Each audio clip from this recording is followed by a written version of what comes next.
Hello everyone, and welcome once again to the Heir's Lair. I'm your host, Jonathan Taylor. Today's video, in case certain details haven't already given that away, will conclude my look into Virginia McLean's Victoria Marmot book series, with a look at the fifth and final book that makes up this series, namely, drumroll please, Victoria Marmot and the Road to Hell. As I've said previously over this series of reviews, I recommend that you watch these reviews in release order and read the books they are reviewing in that same order as well, specifically so you avoid any kind of spoilers. Also, some of you might be wondering why I didn't start this video with a synopsis read. The reason for that is because I think the synopsis of this book is something that you should experience for yourself, because it is simultaneously the best and worst synopsis I have ever read. It contains just enough elements to get a reader's attention and desire going, even if it does so in a very disjointed manner. Nevertheless, there is a very distinctive enthusiasm that exudes from the way this book is presented within that synopsis. Is that enthusiasm actually mirrored in any way within the actual content of the book? Well, the TLDW for this review is this book serves its purpose. It offers a satisfying, one could even call it cathartic, conclusion to a set of events that have shaped the series so far, as well as the world and setting that this series has up until now portrayed. I would argue that it does so somewhat sloppily, leaving me with some open-ended questions that I don't really have enough elements to work with. But really, that's more of a me problem. Still, given my reviews based on my experience with the book, this is what I'll be mentioning.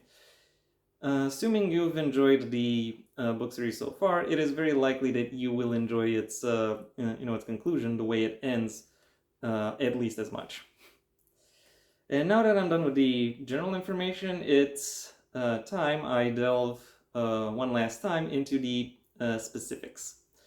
The plot of the book picks up immediately after the ending of the previous book, with the characters having to process some of the reveals or changes that have been unleashed by that previous book. Once they manage to do that, they regroup and set out to thwart whatever plans the villains may have, both once and for all. There is a little bit of a character drama thrown in there as well, and while I consider the character drama and exploration that goes with it to be completely necessary and for the most part well done, I still think it is too little too late. While it is not wasted and does actually have a purpose, and in terms of the cohesion of the narrative, it nevertheless could have been integrated more effectively into the way the book has been written and presented. And I could say similar stuff about about the characters who are outside of the drama that this book presents. That they could have had more of that. They could have had a more in-depth exploration of their interactions, of their relationships, and how exactly those tie into the main plot of this main plot of this book, which I have to say I do find myself missing. This would have also helped with the world building of this book. Come to think of it, um, that is not to say that the world building of this book, or really of the series as a whole, is necessarily that bad. And with this book in particular, it actually does some interesting things with how the magic system unfolds and how it can be used, and also presents some logical and plausible expansions of the villain's machinations. That being said, when it comes to looking into the broader aspects of the setting, things like things like lore and history and and other such elements that would that would connect the reader more to the more to the world than simply through the narrative. The book does not the book does not simply does not have that content. It does not does not wish to present that, and unfortunately, due to the way it is due to the way the world is presented, it really comes across more like rather than being a compact story within a larger world, it comes across as as a narrative with broad implications that are left ambiguous, and there isn't enough of an explanation as to what the broader implications would actually be. Admittedly, I will admit that this broader exploration that I'm talking about isn't directly necessary for the plot of this book. However, neither is the character drama that the book indulges in. Yet, for some reason, it has chosen to include one over the other, and I think it ultimately ends up suffering because of it. The one aspect of this book that I will say is just flat out good, maybe even great, without any additional caveats, is actually the pacing. And I have to say that Virginia McLean has progressed quite a bit as she wrote this series, because this series goes from having a first book with no plot to a final book where the best part of it is the plot.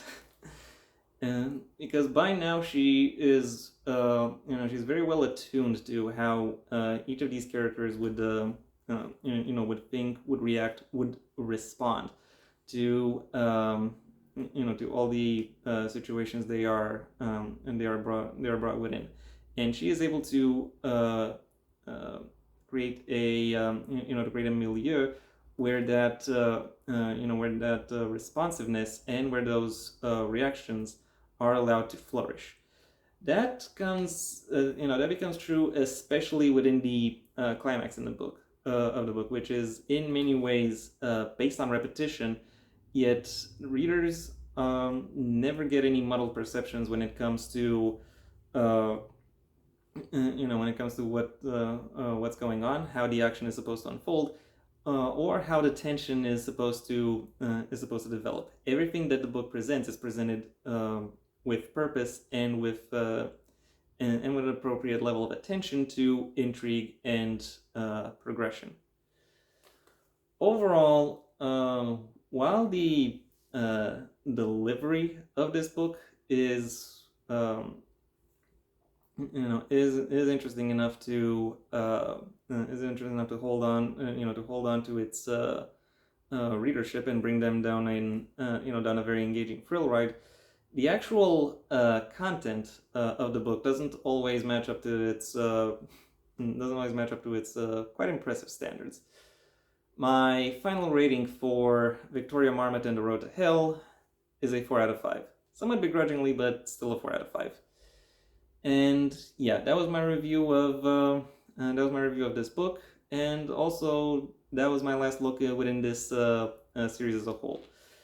Unlike the last time I looked at a whole series of books when I did the The Witcher, I will not be doing a supplemental video where I go through where I present a series overview and general impressions.